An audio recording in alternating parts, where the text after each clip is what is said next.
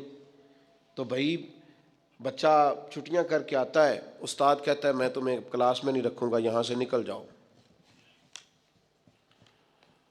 تو وہ طالب علم کہتا ہے کہ استاد جی آئندہ چھٹی نہیں کروں گا، آئندہ چھٹی مجھے معاف کر دیں، میں آئندہ غیر حاضری۔ یہ کیا ہے؟ یہ اس کی توبہ ہے۔ اگر وہ کہے کہ جناب آپ معاف بھی کر دیں پر اگلے ہفتے 2 چھٹیاں میں نے دوبارہ بھی کرنی ہے، تو استاد رکھ لے گا؟ تو اسے کہیں گے تو فارغ ہے۔ وہ یقین دلاتا ہے، پھر اپنی اماں سے سفارش کراتا ہے، فون کراتا ہے، ابا جی کا فون کراتا ہے، گھر سے وہ کسی سفارشی کو لاتا ہے، کہتا ہے جناب یہ مہربانی کریں، یہ میں ان کو ساتھ لایا ہوں، میں آئندہ چھٹی غلطی ہو گئی، بھول گیا تھا۔ وہ بار بار کہتا ہے جی آج کے بعد ہوا تو جو مرضی کر لیجئے گا، آج کے بعد اگر غلطی ہوئی تو پھر آپ جو مرضی فیصلہ کیجئے گا۔ یہ غلطی آئندہ نہ کرنے کا ارادہ توبہ ہے۔ لیکن ساری رات شب برات پہ رو کے سویرے ہی دکان کھولتے پہلا جھوٹ بول دینا اور کہنا میں توبہ کر کے آیا ہوں۔ تو حضرت ذو النون مصری رحمت اللہ تعالیٰ علیہ فرماتے ہیں گناہ سے باز آئے بغیر توبہ کرنا جھوٹے لوگوں کا طریقہ ہے. یہ رب سے بھی جھوٹ بول کے آیا رات کو, اس کا پورا ارادہ نہیں تھا توبہ کا, اس لیے کہ گناہ چھوڑنے کا ارادہ ہی نہیں, باز آنے کا پروگرام ہی نہیں. اس کا استغفار, اس کی توبہ, یہ جملے تھے, یہ لفظ تھے, یہ زبان کی ادائیگی, قلب اور روح کے ساتھ اس نے توبہ نہیں کی. میرے بھائیوں, وقت ہمیں میسر آ رہا ہے, ارادہ کریں نا خطائیں چھوڑنے کا. اب کتنی دیر تک بہت سارے حالات بدل گئے, عمریں بڑھ گئیں, بات آگے نکل گئی. امام غزالی فرماتے ہیں جس کی عمر 40 سال ہو گئی اور ابھی بھی وہ گناہ سے باز نہیں آیا, اس کا مطلب یہ ہے کہ وہ اپنے لیے جہنم کا فیصلہ کر چکا ہے. معاذ اللہ, اس نے ارادہ کر لیا ہے کہ جانا ہی گویا دوزخ میں, اللہ کی نافرمانی پر کمر بستہ ہو گیا. تو دوسری شرط یہ ہے کہ ارادہ کیا جائے کہ میں آج کے بعد یہ والا عمل نہیں کروں گا. اور میں نے چھوٹے بچوں کو جو ابھی 15-18 سال کی عمر میں ہوتے ہیں, میں نے انہیں دیکھا ہے کہ وہ اساتذہ کو اور والدین کو کیسے مناتے ہیں, وہ اپنے بڑوں کو کیسے مناتے ہیں, وہ کیسے یقین دلاتے ہیں. کہتے ہیں آج کے بعد دوبارہ آپ مجھے یہ غلطی کرتے تو محسوس ہوتا ہے. پھر ان پر بڑے سخت ترین اساتذہ کو بھی رحم آتا ہے, کہتے ہیں یار کہہ تو رہا ہے, آخر بچہ ہے, چلو بھول گیا تھا, رکھ لو, خیال آ جاتا ہے. تو جب تک یہ کیفیت پیدا نہیں ہوتی اتنی دیر تک شب برات کی شام ہاتھ اٹھانے کا مقصد سمجھ میں نہیں آتا, دعا مانگنے کا مقصد سمجھ میں, آپ نے پختہ ارادہ ہی نہیں کیا. پھر تیسری بات توبہ کے مسئلے میں ہمارے علماء نے یہ لکھی ہے کہ گناہ جس طرح لوگ ڈٹ کے کرتے ہیں اور ڈھٹائی سے کرتے ہیں, تو توبہ والے معاملے میں بندے کو ذرا ڈٹنا چاہیے. کچھ دن اسے پریکٹس تو کرنی چاہیے, جد و جہد تو کرنی چاہیے, کوشش تو کرنی چاہیے. اللہ کہتا ہے تو ہمت کر, رب تیری مدد فرمائے. ان الذین قالوا ربنا اللہ ثم استقاموا تتنزل علیہم الملائکہ, جو کہے گا اللہ میرا رب ہے پھر ڈٹ جائے گا, اس کی مدد کے لیے اللہ فرشتے بھی نازل فرما دے گا. استقامت کا تھوڑا مزاج ہو, تھوڑی طبیعت ہو کہ ہم نے استقامت اختیار کرنی ہے, ڈٹنا ہے. تھوڑا توبہ کے بعد تھوڑا ارادہ کرنا ہے کہ یار نہیں, اب میں نے اس طرف نہیں جانا, اب میرا ارادہ بدل گیا, اب میں نے یہ کام. ایک صحابی تھے تو فرماتے ہیں کہ میں توبہ کرنے سے پہلے ایک خاتون کے ہاں آیا جایا کرتا تھا, پھر اللہ نے مجھے توفیق دی, میں توبہ کر گیا اور کلمہ پڑھ گیا, اور جب میں حضور کی بارگاہ سے ہو کے واپس آ رہا تھا تو وہ رستے میں مجھے آوازیں دے رہی تھی, لیکن جب میں نظریں جھکا کے اس کے پاس سے گزر گیا تو مجھے کہنے لگی تم وہی نہیں ہو. تو میں نے کہا نہیں, اب تو میں توبہ کر کے آیا, اب تو میں اللہ کا بندہ بن کے آیا. حضرت حبیب اجمی رحمت اللہ تعالی علیہ, اللہ نے مجھے توفیق دی, میں ان کے مزار پہ بھی حاضر ہوا. بغداد معلیٰ میں ان کا مزار ہے, اور میں ان کے نا قبر کی پیروں کی جانب کھڑے ہو کے نا تو ان کے کچھ اقوال ان کو سنا رہا تھا, حضرت حبیب اجمی رحمۃ اللہ علیہ سود کا کام کرتے تھے. دعا کریں اللہ ہم سب کو محفوظ کرے, آمین تو کہیں اللہ ہم سب کو. اب لوگوں نے بغلوں میں فتوے بھی رکھ لیے ہیں. کل پرسوں میرے پاس ایک صاحب فتویٰ لے کے آئے, فلانے مولانا صاحب نے کہا فلانی بینک کا سیونگ اکاؤنٹ بھی ٹھیک ہے, یہ میری بغل میں فتویٰ ہے تو یہ آپ پڑھ لیں. میں کیا تو مینو کو پوچھنا آیا جی, تو تیرے کو فتویٰ جو ہے, ایک بندے کو فتویٰ مل گیا ہے اور اس نے پکڑا ہوا ہے, بغل میں ہے, میرے پاس کیوں آیا ہے؟ کہنے لگا جی آپ کیا کہہ رہے ہیں؟ میں کیا تو تاں آئے ہیں, تو مطمئن نہیں مولوی دی گل تے, اگر تو مطمئن ہوتا تو تصدیق کرنے. تو یہ تو مطمئن نہیں ہے نا, اس کا مطلب ہے کہ بات کے اندر شک ہے, اس گل چ رولا ہے. تو میں کیا رولے والی گل چنگی, تو میں کیا فتویٰ دوبارہ لپیٹ کے جیب چ پا, تو دا سیونگ اکاؤنٹ ٹھیک ہوندا ہے؟ کہندا جی سمجھ نہیں آئی تاں تے آیا. میں کہا بس ٹھیک ہے, تینوں پھر سمجھ آ گئی ہے. جیڑی سمجھ نہیں نہ آئی ہے دا مطلب ہے سمجھ آ گئی, یہ سمجھ لے. آپ چھوڑیں, میں کسی کا نام نہیں لیتا, کوئی بات نہیں کرتا. میں آپ کو بخاری کی حدیث سناتا ہوں, نبی پاک علیہ السلام نے فرمایا ایک حلال ہے وہ بھی واضح, ایک حرام ہے وہ بھی واضح ہے، ایک میں شک ہے کہ پتہ نہیں حلال ہے کہ پتہ نہیں حرام ہے۔ میرے کریم محبوب نے فرمایا تم نے شک والی چیز سے بھی بچنا ہے، شک سے بھی تم نے بچنا ہے، اس لیے کہ مسلمان طیب اور طاہر کا قائل ہوتا ہے، وہ پاکیزہ مزاج ہوتا ہے، پاکیزگی کا قائل ہوتا ہے۔ بھائیو یہ بچیں، یہ رزق حرام اتنا نقصان کرتا ہے کہ انسان کا اللہ سے رشتہ کمزور کر دیتا ہے۔ لقمہ حرام سے پوری پرہیز، پوری زہر کی طرح اس سے پرہیز کریں، تیزاب کی طرح اس سے بچیں، تب جا کے انسان کی روحانی زندگی کچھ آگے بڑھنی شروع ہوتی ہے۔ توبہ سچی، اخلاص والی، سنورنے والی اور استقامت والی کہ میں نے پھر دوبارہ یہ عمل نہیں کرنا، اور عادتیں بدل جایا کرتی ہیں، عادتیں بدل، عادی تھے لوگ شراب کے، پر حضور نے فرمایا حرام ہے، تو پھر دوبارہ کوئی قریب، بالکل جن چیزوں کی 100% کوئی منع کرنے والا نہیں تھا ان کو اشاروں سے منع کیا میرے نبی پاک نے۔ تو یہ بندہ مومن کی شان ہوتی ہے، پھر وہ اتنے پکے ہوئے کہ دوبارہ ان چیزوں کے قریب تو توبہ کریں، لیکن پھر اس پر ڈٹیں۔ اور تیسری بات یہ ہے کہ اصلاح احوال کریں، توبہ کے بعد اپنی اصلاح کریں، اپنی تربیت کریں، اپنے اوپر توجہ دیں۔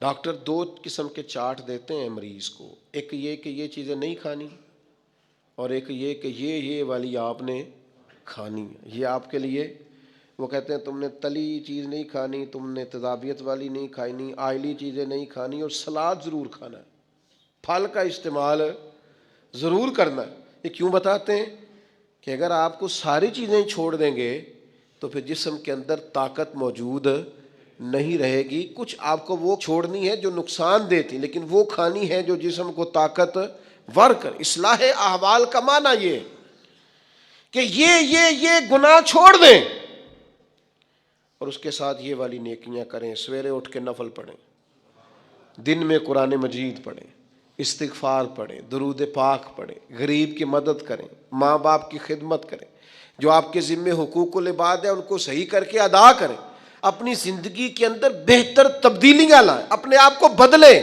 اور نوجوانوں سے کہوں گا سونا ذرا کم کریں، آرام پسندی اور وجود کی آرام طلبی سے باہر نہیں، آپ ضائع ہو جائیں گے۔ تھوڑی مشقت کریں، تھوڑا کم سونے کا مزاج بنائیں، کم کھانے کا مزاج بنائیں، کم بولنے کا مزاج بنائیں۔ اصلاح احوال کے لیے ضروری ہے کہ ہم تھوڑی سی لذات کو ایک ایک کر کے کم کرنا شروع کریں تاکہ ہماری روحانی زندگی مضبوط ہونے لگے۔ پھر میرے بھائیوں، توبہ کے لیے ایک بڑا لازمی اور بڑا اہم اور بڑا بنیادی نقطہ یہ ہے کہ کچھ کام ایسے ہوتے ہیں جو اس نقطے کے بغیر ہو ہی نہیں سکتے۔ وہ نقطہ کیا ہے؟ وَاعْتَصَمُوا بِاللَّهِ، اللہ کے ساتھ تعلق کو مضبوط کریں، اللہ کے ساتھ تعلق کو۔ حضرت رابعہ بصریہ فرماتی تھی میرے دل میں خیال، مجھے پتہ چل جاتا ہے کہ میرا رابعہ مجھ سے راضی ہے کہ ناراض۔ نے کہا آپ کو کیسے پتہ چلتا ہے؟ فرمایا جب سویرے مجھے توفیق دیتا ہے نا اٹھ کے مصلی بچھا لے تو میں سمجھ جاتی ہوں آج بڑا راضی ہے، اور جب میں جاگ بھی رہی ہوں اور پھر بھی میری نماز رہ جائے تو لگتا ہے کہ وہ ناراض ہو گیا ہے۔ بے توفیقی سے بڑی انسان کے لیے محرومی کوئی نہیں ہوتی۔ اللہ تعالیٰ جب کسی سے ناراض ہوتا ہے تو بعضوں کا سرمایہ نہیں چھینتا، سجدوں کی لذت لے جاتا ہے۔ لوگوں کے پاس ہر چیز ہوتی ہے لیکن بندگی کا موقع نہیں ہوتا۔ وَاعْتَصَمُوا بِاللَّهِ، سب کے لیے ٹائم ہو، اور اگر بندے کے پاس سجدہ کرنے کو ٹائم ہی نہ ہو، دیر تک دعا مانگنے کو ٹائم ہی نہ ہو۔ ایک دن بیمار نہیں ہوئی حضرت رابعہ بصریہ تو کہنے لگی مالک تو ناراض تو نہیں ہو گیا؟ تو مجھے بیمار کرتا ہے تو میں تجھے یاد بڑا کرتی ہوں، میرا نفس کمزور پڑ جاتا ہے، گناہ کی طرف نہیں جاتا، میں ذرا بیمار رہتی ہوں تو ٹھیک رہتی ہوں، مہربانی کر۔ تو میرے اوپر وہ سارا بوجھ ڈال جس سے میرا نفس کمزور رہے اور تیری بات واعتصموا باللہ. لمبی لمبی دعائیں مانگا کریں، دیر تک اپنے رب کے حضور حاضر رہا کریں. بندوں کو 10-15 منٹ بات سنائے تو وہ اکتانے لگ جاتے ہیں.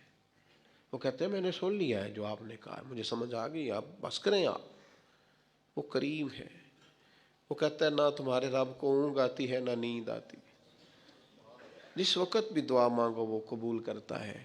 اپنا تعلق اللہ رسول کے ساتھ مضبوط کریں. میں اپنے دوستوں سے اکثر کہتا ہوں ہر چیز کمزور ہو جائے، تمہارا مصلی نہیں کمزور ہونا چاہیے. یہ شعبان، یہ رمضان، یہ مصلی بچھانے کے مہینے ہیں.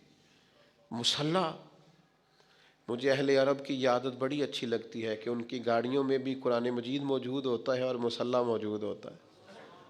ہر جگہ نماز کا اہتمام، قرآن کا اہتمام، اس کو اپنی زندگی میں لاگو کریں. میری آپ سے اپیل رہے گی کہ خدا را اب ہم بس کریں، بڑی ہو گئی دنیا داری.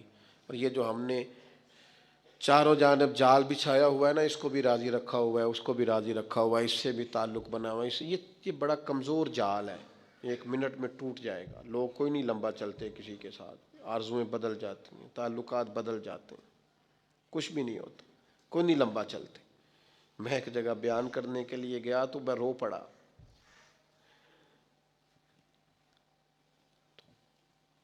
انہوں نے مجھے ایک مشہور خطیب کا بتایا کہ ہمارے پاس وہ ہر سال آیا کرتے تھے. تو میں نے کہا اب کیوں نہیں آتے؟ کہنے لگے وہ بیمار ہو گئے. میں نے کہا دوبارہ کبھی پتہ لینے گئے ہو؟ کہا نہیں. اور میں نے کہا بیچارہ بیمار ہوا ہے، تم نے تو زندگی میں ہی چھوڑ دیا، مرنے کے بعد کیا حال ہوگا. لوگوں کو تو اس شہرت سے اور اس واہ واہ سے دلچسپی ہوتی ہے، وہ چمکتے ہوئے آفتاب سے. کبھی سورج ڈوب جائے تو کوئی یاد کرتا ہے اسے، کبھی چاند چلا جائے تو کوئی یاد کرتا ہے. او پیاں دس دیاں قبراں جنہاں تے پھول پے، ادھروں کوئی نہیں جی آمدات، ادھروں لکھاں گئے. ایک بزرگ اپنے بیٹے کے ساتھ قبرستان گئے تو ایک پرانی قبر پہ بیٹھ گئے اور بیٹھ کے رونا شروع کر دیا. پرانی قبر تھی، ٹوٹی ہوئی تھی. کہنے لگا ابا جی کیا ہوا، آپ کیوں رو رہے ہیں؟ تو بزرگ تھے نا، اہل معرفت میں سے تھے. کہنے لگے پتر کچھ نہیں نا، تو 25 سال سے میں آ رہا ہوں، اس قبر پر میں نے کبھی مٹی ڈلی ہوئی نہیں دیکھی، اس پر کبھی کسی کو پھول ڈالتے نہیں دیکھا، کبھی نہیں دیکھا کوئی اس قبر کے پیروں کی جانب کھڑا ہو کے فاتحہ پڑھ رہا، کبھی نہیں دیکھا تو یہاں آیا ہو.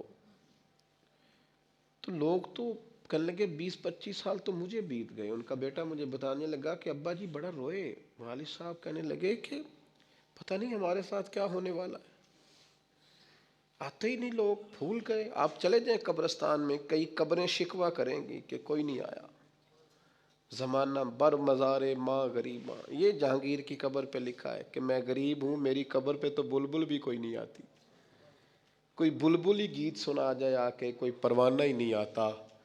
لیکن بادشاہاں نہ امیراں دے، دیوے بل دے صدا فقیراں دے. وہ حضرت پیر میر علی شاہ پاک پتن گئے تو نعرے بڑے لگ رہے تھے بابا صاحب کے. تو کہا یہ کیا ہے؟ فرمایا قرآن سچا ہو رہا ہے. رب نے کہا تھا فاذکرونی اذکرکم، مجھے یاد کرنا میں تمہیں یاد کروں. فرید نے ساری زندگی اللہ اللہ کی ہے، اب دنیا دیکھو ان کو یاد کر رہی.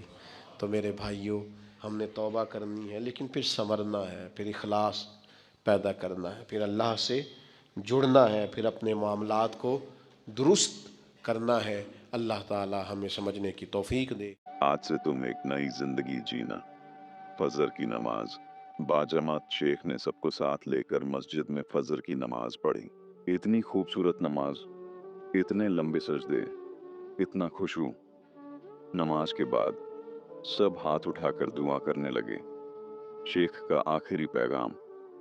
نماز کے بعد شیخ نے فرمایا، اے میرے شاگردوں، اے میرے پیارے بچوں، آج کی رات تم نے دیکھا کہ اصلی عبادت کیا ہوتی ہے. یہ دکھاوے کی عبادت نہیں تھی، یہ دل سے کی گئی عبادت تھی.